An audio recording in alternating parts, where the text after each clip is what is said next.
Chers amis de Renaissance traditionnelle, le numéro 209 qui ouvre l'année 2025 va très prochainement paraître.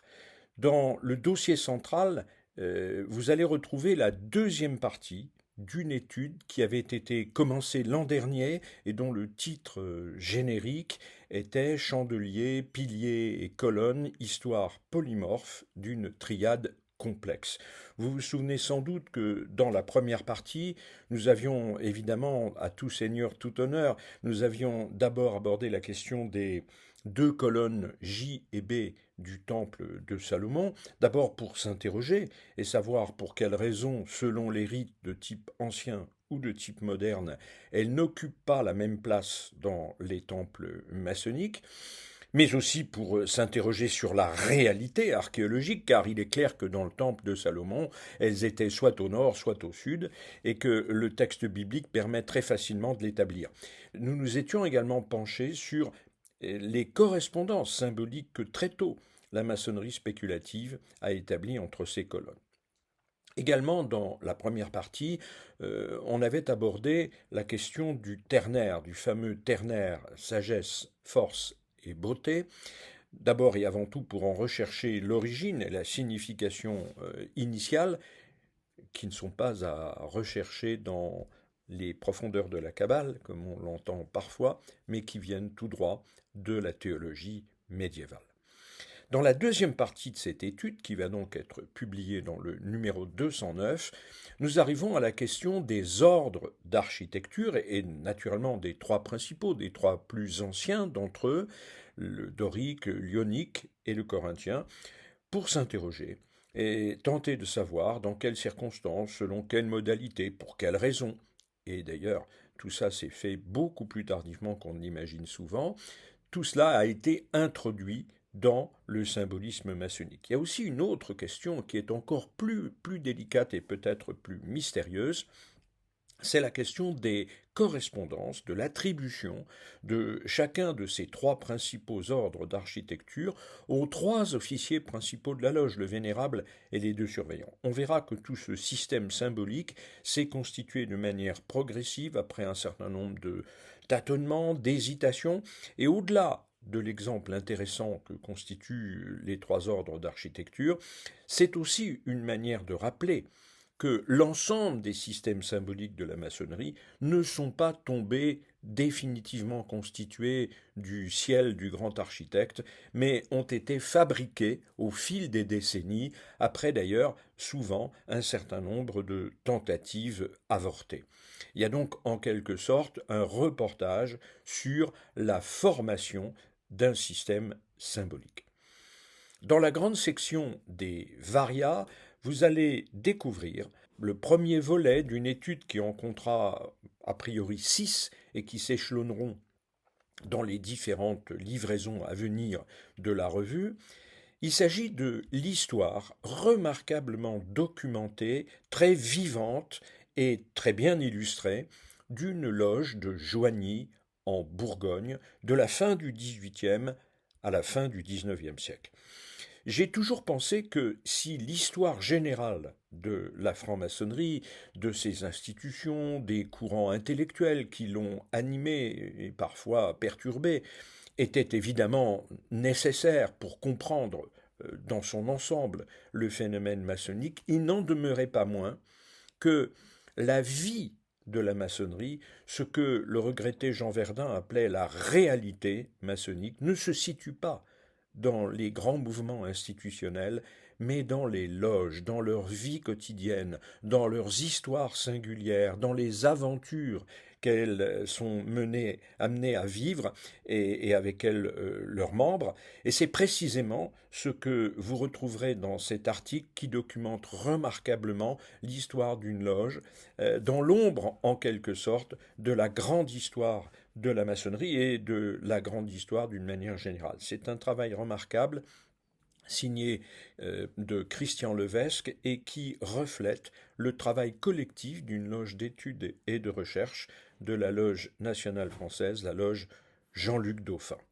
Toujours dans les Varias, notre ami Philippe Langlais revient avec un article considérable sur l'histoire d'un grade.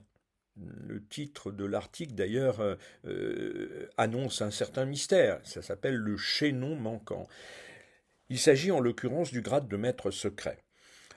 À travers cette étude extrêmement rigoureuse et très intéressante, Philippe Langlais nous rappelle que les grades maçonniques ne tombent pas définitivement constitués du ciel, comme d'ailleurs les systèmes symboliques que j'évoquais précédemment. Il y a une histoire des grades. Tous les grades, depuis le milieu du XVIIIe siècle, où la plupart d'entre eux ont commencé à apparaître, ont évolué, ont changé, se sont enrichis. Ils ont évolué parfois pour le meilleur, ou en tout cas pour le mieux, et puis parfois pour le moins bon, quand ça n'est pas le pire. Il ne s'agit pas de cela en l'occurrence avec le grade de maître secret, mais je vous recommande beaucoup de lire attentivement cette étude, car en quelque sorte, c'est la genèse d'un grade et ses aventures, comme la vie d'un individu à laquelle on assiste. Dans la rubrique des francs-maçons du passé, je vous propose d'aller à la rencontre de celui que j'appelle le frère méconnu, en l'occurrence le jeune Pierre-Jacques Villermoz, qui a été le frère cadet du grand Jean-Baptiste Villermoz. Vous verrez que sa vie, si elle est très différente, n'est pas moins inintéressante que celle de son illustre aîné. Dans la section emblémata latomorum, vous savez, cette section dans laquelle on examine des signes, des figures, des tracés, des gravures, des images plus ou moins directement liées à la franc-maçonnerie et dont on essaie de reconstituer le cadre d'origine et l'histoire, notre collaborateur nouveau, Jean-Paul Le Buan, nous propose d'examiner plus en détail un tracé qui est retrouvé sur une église de Trédèze en Côte d'Armor et qui nous permet d'explorer les relations qui ne sont pas toujours claires dans l'esprit de tous les francs-maçons entre les organisations anciennes de métiers, les corporations, les guildes, et ce qu'on appelait plus précisément les confréries. Vous verrez que dans cet article, on fait un certain nombre de découvertes intéressantes.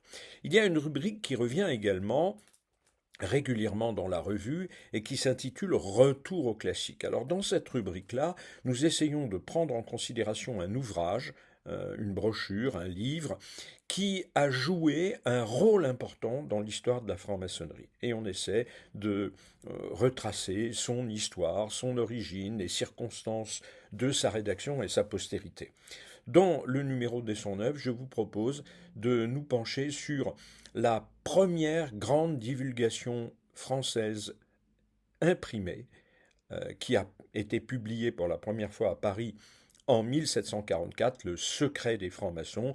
Vous verrez que la question de ces différentes éditions et même de son lieu d'édition initial est assez embrouillée, et puis cela nous permet d'évoquer le milieu si intéressant, si pittoresque, si vivant de ce qu'il est convenu d'appeler la première maçonnerie française, c'est-à-dire en gros la période qui s'étend à Paris de 1725 à 1750 environ.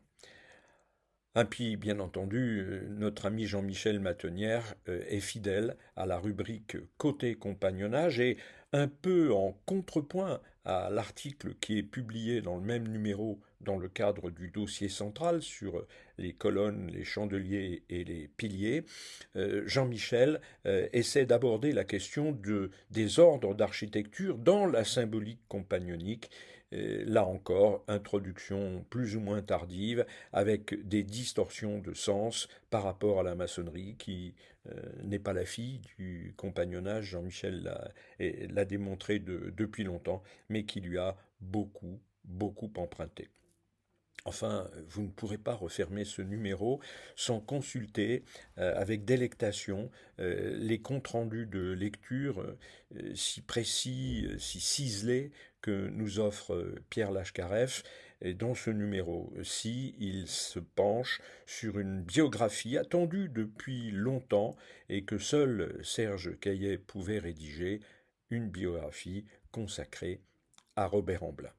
Voilà, vous savez à peu près tout du numéro 209. Il ne vous reste plus qu'une seule chose à faire, c'est vous réabonner en vous connectant au site Renaissance Traditionnelle. Vous trouverez toutes les informations et naturellement vous pourrez vous abonner en ligne. Si vous êtes déjà abonné, vous allez prochainement recevoir une relance qui facilitera votre réabonnement.